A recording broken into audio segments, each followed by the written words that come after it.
অলপমান কওক পৰম শ্ৰদ্ধাৰ ৰাইজ আমি আজি বৰ মৰ্মাহত হৈছোঁ। আমাৰ কণীয়া স্কুলৰ অৱসৰপ্ৰাপ্ত প্ৰধান শিক্ষকৰ আজি জীৱনৰ পৰিসমাপ্তি হয়। তেখেতৰ জীৱনটো সঁচাকৈ বৰ বৰ্ণিল জীৱন আছিল। তেখেতে আমাৰ এই অঞ্চলৰ বিভিন্ন অনুষ্ঠান প্ৰতিষ্ঠানৰ লগত নিবিড়ভাৱে জড়িত। তেখেতে হিচাপ পৰীক্ষক স্কুল পৰিচালনা সমিতিৰ সদস্য আৰু বিভিন্ন পদত তেখেতে অলংকৃত হৈ আছিল। তেখেত এগৰাকী সুদক্ষ শিক্ষক আছিল। তেখেত ৰাইজৰ মাজত অতি জনপ্ৰিয় ব্যক্তি আছিল। তেখেতৰ মৃত্যুত আমি সঁচাকৈ মৰ্মাহত হৈছোঁ। তেখেতৰ আত্মাৰ চিৰশান্তিৰ কাৰণে আমি ভগৱানৰ ওচৰত প্ৰাৰ্থনা জনাইছোঁ। অলপমান স্বৰ্গীয় সত্যৰাম কলিতা কণীয়া মজলী স্কুলৰ প্ৰধান শিক্ষকতা কৰি তেওঁ অৱসৰ গ্ৰহণ কৰিছিল 2002 চনত। তেখেত এজন অমায়িক আদৰ্শ শিক্ষক আছিল।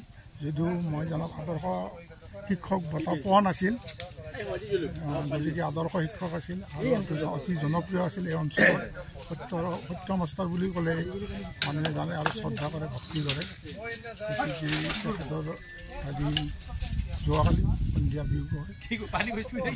তেখেত আজীৱন মই জানাত তেখেতৰ চাকৰি অৱসৰৰ পৰা তেওঁ অসম গণ পৰিষদৰ সক্ৰিয় সদস্য আছিল। তেখেতে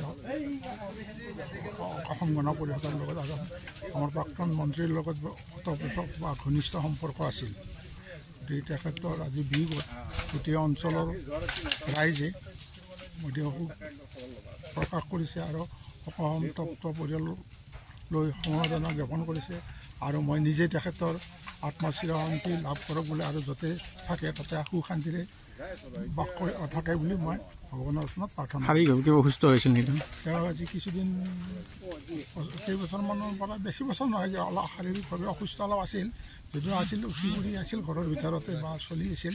1-1.5 বছৰমানৰ পৰা অকণমান হেৰি হৈছিল, যদিও উঠি ফুৰি আছিল। আৰু মই শুনাত যোৱাকালিও তেখেতে চোতালতে ফুৰা চাকা কৰিছে। তাৰপিছত হয়তো অনুমান কৰোঁ হাত এটাকো হ'ব পাৰে, হাত ৰোগতে মৃত্যু হ'ব বুলি মোৰ অনুমান হয়। আৰু বয়স কিমান হৈছিল তেখেতৰ বয়স 83 আচপাছ হৈছে। আৰু পৰিয়ালত কোন কোন আছিল? তেখেতৰ পৰিয়ালত ছোৱালী 4জনী, এজনী অবিবাহিতা, 3জনী বিয়া হৈছে আৰু ল'ৰা একমাত্ৰ ল'ৰা এজন হয় আৰু সহধৰ্মিনী আছে।